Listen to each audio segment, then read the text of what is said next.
Wait a minute. Wait. Hold on. So I want to show you something. These are two images that I got from NASA.gov. I'm going to show you right quick. See that emblem on the top? That's showing exactly where this picture is coming from. It's coming from NASA.gov. And I got this picture from NASA.gov. It's from 2022. And this is another one from NASA.gov. See the emblem? And it's from 2012. All I did was put the images side by side. Look at the images below. Do you notice something strange? Is it just me or is it not just me? Which one? And actually what I did here for you is I made the pictures of the Earth about the same size so you can really see the comparison. Look at the size of the United States from 2012 compared to 2022. Just look at it. I'm gonna give you a little time. I'm gonna just let you look at it. Just go ahead.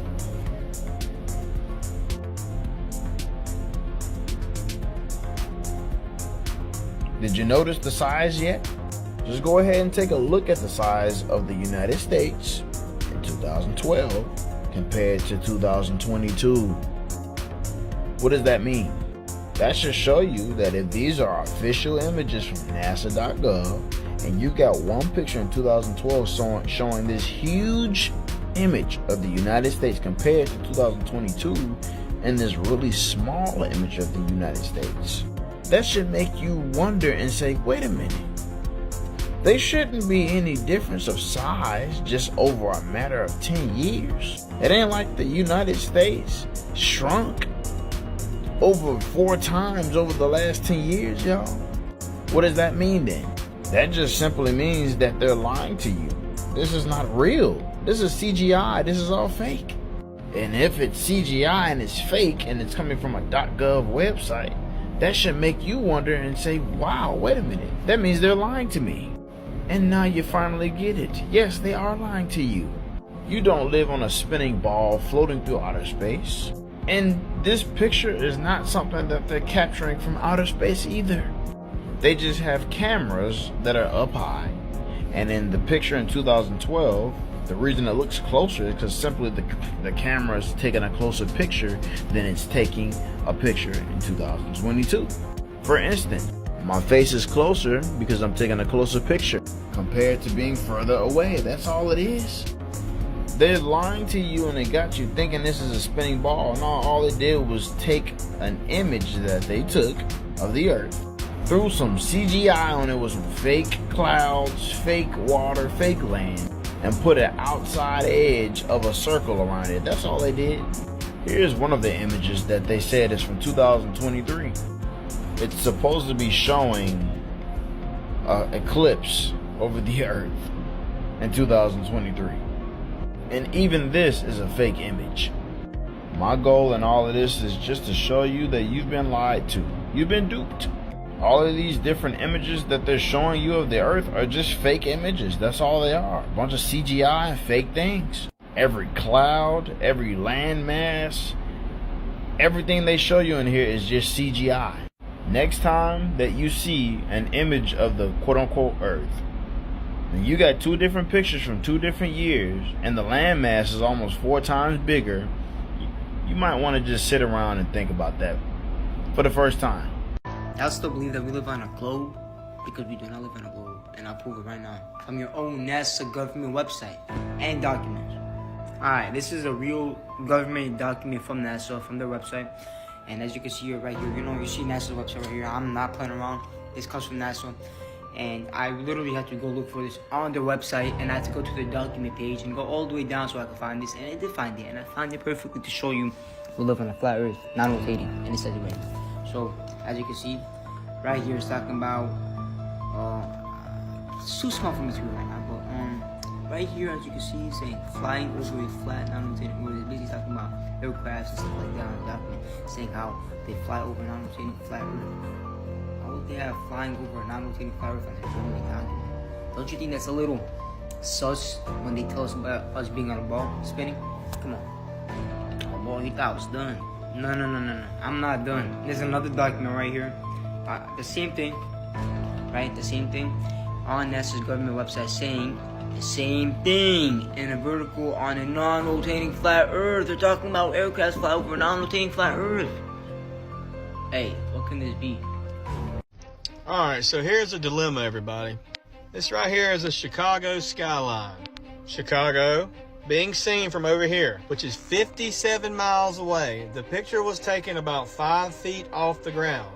So, with that being said, using the Earth curve calculator, 57 miles should be 2,166 feet of curve that should be under what we can see. So the Willis Tower is 1,451 feet tall, right? According to the Earth curve calculator, 2,100 feet. So technically, there should be another 600 feet on top of that building that we can't see.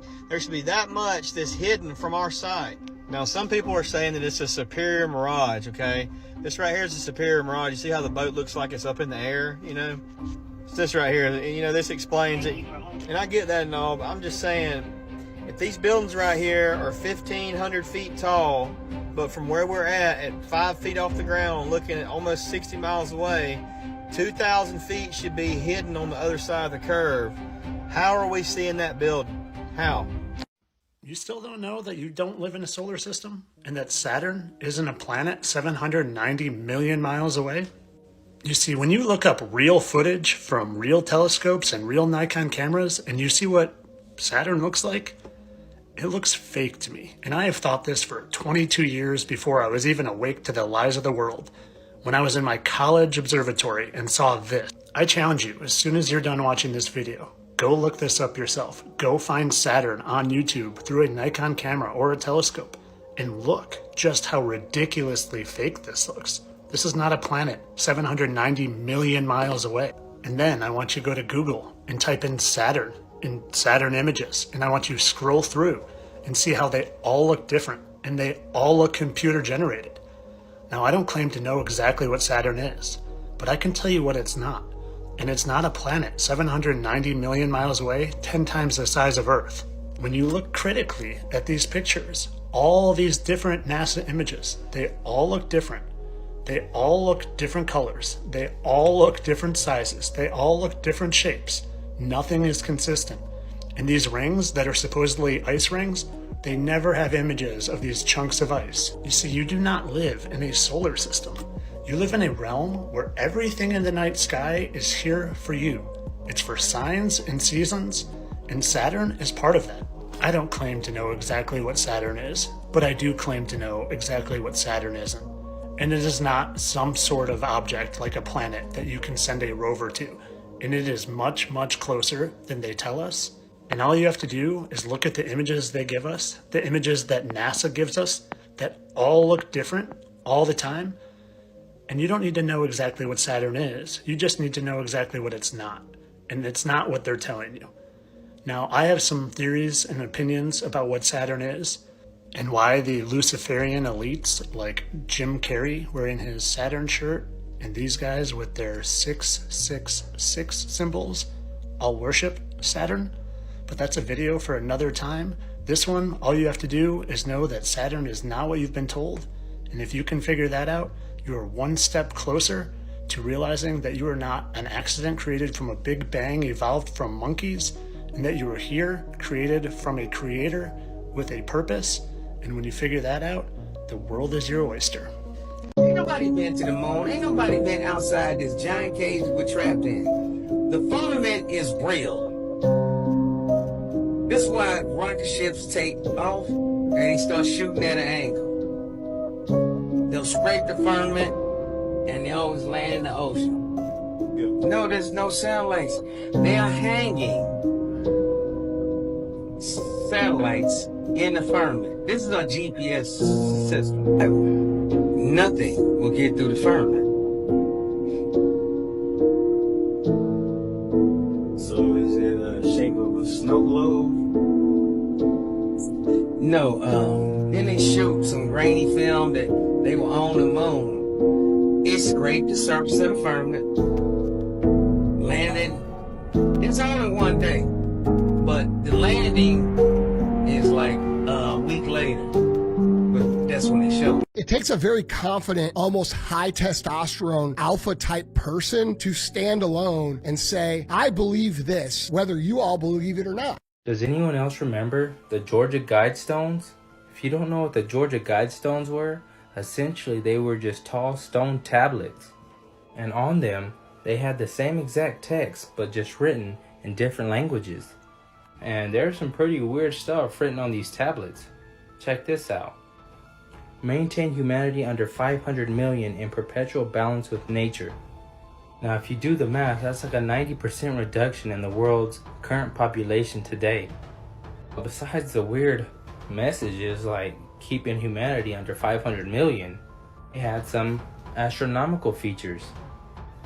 Number 1, channel through the stone indicates celestial pole, which is our North Star, Polaris. Number 2, horizontal slot indicates annual travel of the sun. Number 3, sunbeam through the capstone marks noontime throughout the year. Now one of the channels that they were talking about drilled through the stone was this one right here. And it didn't matter what time of year it was, you could walk up to this hole and see it aiming at Polaris, the celestial pole. Can one of you guys explain how we are supposed to believe this worked when this is a claimed movement of our solar system? Like the entire solar system is moving at 500,000 miles an hour, 4.9 billion miles in a single year through space. We are tilted on an axis, wobbling, precessing, while we are supposed to be orbiting the sun at 67,000 miles an hour. While this hole sat on Polaris day and night. So people often ask, is everybody lying about the shape of the earth? And the reality of the situation is actually a lot less complicated and a lot more simple genius than people might think. Everything's just heavily compartmentalized. So you know, like how there's science, but then there's a whole lot of different fields of science. So like how a rocket scientist might be needed to do one task on something, but they may need like an astrophysicist or something to tell them about another thing or something like that, in order to get a complete analyzation of the situation or whatever they're studying. So what's actually going on here is nobody's actually fully studying anything. They study what they learn in a field of interest. A field of interest is a field given to you to keep you narrowed or boxed into that field so you don't go into the next field, because you don't have the certifications or the clarity or the clearance. You don't have a need to know of what's going on in said field because you are not in that field of interest. That's not the field you're in. So then what do naive and poorly misguided people do? Well, they thoroughly believe that after they studied something to a certain degree and gave it to somebody else, that they should be able to trust that person. And see, at the end of this little line, there's this little, they got little selected people that they chose for peer reviewing, because this somehow makes it official to trust a stranger to tell you something has been peer reviewed. Because these people are all pros and believe that they're all pros in the way that they've been educated, the process of giving or receiving systematic instruction, they feel like, hey, I've done my job, and so since this is the next person's job and my education fell through the degree that I've learned it, to the degree that I've learned it, then I should be able to trust the next person since they've been educated to be able to. So these are all people who have been systematically instructed to do things a certain way and believe that they have completed the task after doing it to a certain degree. No one knows the full story, and no one has ever conducted a full analyzation of anything for themselves. Making that not science at all is pseudo. This comes from people being given a baseless foundation of their world in the first place. So you're pretty much born with bias. Since the time anybody else is teaching you anything, you're pretty much becoming biased to everything else. So if your mom and your pops, they believe that the earth is a sphere, and they're telling you that, hey, it's a sphere because of this, because of that, things that they've been educated on, you're almost guaranteed to believe it. I personally don't like to call education systematic instruction. I like to call it systematic grooming, systematic child grooming. What y'all are failing to realize here is we're not dealing with liars and everything. Like in the public, we're not dealing with liars. Like, so the scientists or whatever, no, they all believe that they're doing the right thing. They all believe that they're correct in what they're doing. The one thing that they all have in common is they were all subjected to systematic instructions. So after they put all their hard work and life effort, even if they were to find something down the line that seems wrong or seems off, they're not going to say anything. First of all, they don't want to discredit or make other people look like they're some type of slow, because that might backlash on them. Let's just say that they were to point out something like the discrepancies in the heliocentric model or something. We know how that works. People are gonna just ridicule you to hell and different stuff like that. So people would rather not touch on these situations and just continue getting their money, because this is where they're getting paid to be able to feed their families and different stuff. So they don't want to put out anything that might get their name tarnished or have them lose their jobs and the ability to feed their kids. So they leave it to somebody else to point out that discrepancy. Then after that, they consider their analyzation complete, and they hand it off to the next person that needs to continue the study because they're in a different field. Complete and utter fucking brainwash. What's up, everybody? It's the Bird Turd. Today we're going to go over the Gleason's New Standard Map of the World, and then I'm going to show you how compass navigation works on this map.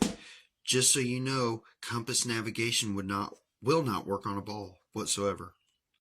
Gleason's New Standard Map of the World on the projection of modern college.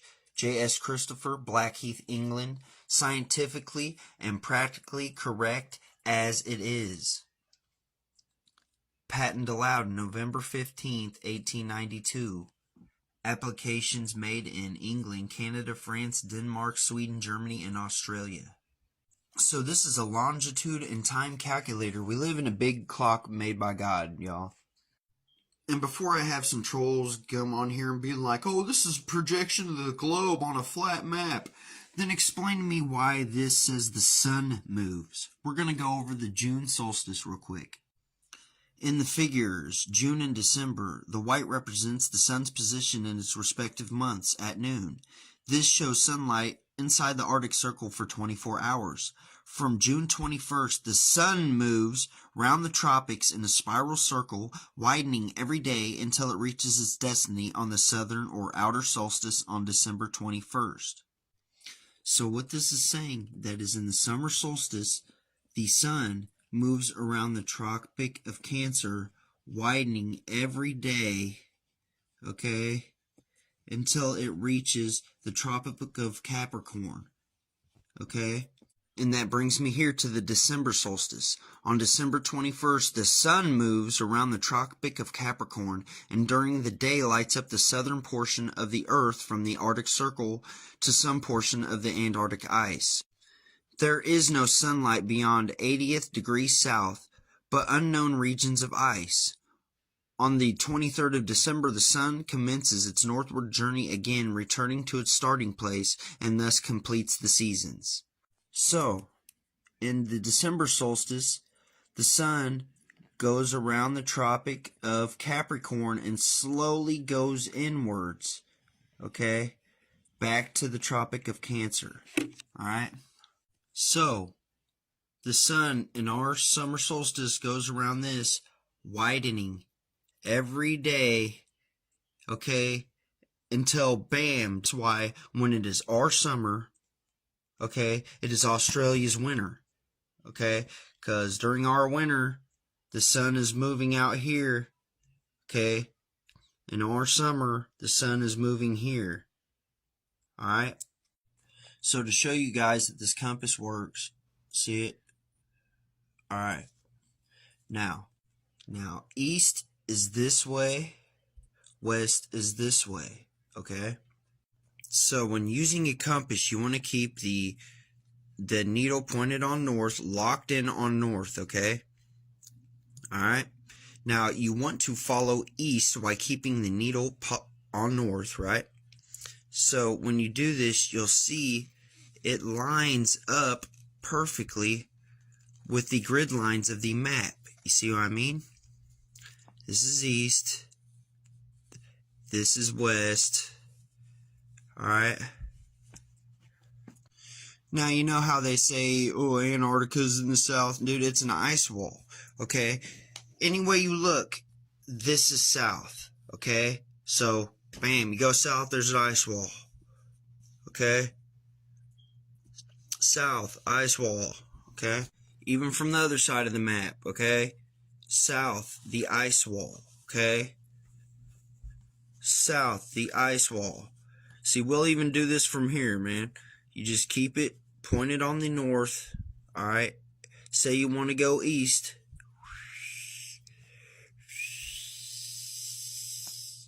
See that? Now, circumnavigation has only happened east to west or west to east. You cannot circumnavigate north to south because you'll hit a wall, because we don't live on a ball. Okay? And they can say that circumnavigation has happened north to south, but they're liars. So when the sun is traveling on the map, okay, wherever it is above your head, that is noon. Okay, if the sun's over here, it's noon for Australia. The sun's over here, it's noon for them. Okay, so that's how it works. And I hope this helps people in their journey to the real world. Alright guys, have a good one. The flat Earth map dates back over 1,000 years. This map is credited to being created by a Persian astronomer. His name was Al-Biruni, and he lived between 973 AD to 1048 AD. It's the official map of the United Nations and also the United States Geological Survey. It used to be present in many places before the creation of NASA and the Antarctic Treaty in 1959. Here you see it with Admiral Byrd. This map has been restored by Dmitry from Russia with suggestions of mine, Idialenkar. Known by my YouTube channel Flat Earth Banjo, I asked Dmitry to include the Bermuda Triangle and Point Nemo, a place deep in the Pacific where NASA buries rockets. Then Robert Tozzi, a professional mapmaker, came along and enhanced the map even more. There are many people now selling this map online, but if you could order it from my online store, I would greatly appreciate it. Visit my online store now and order one of the items. I humbly thank you.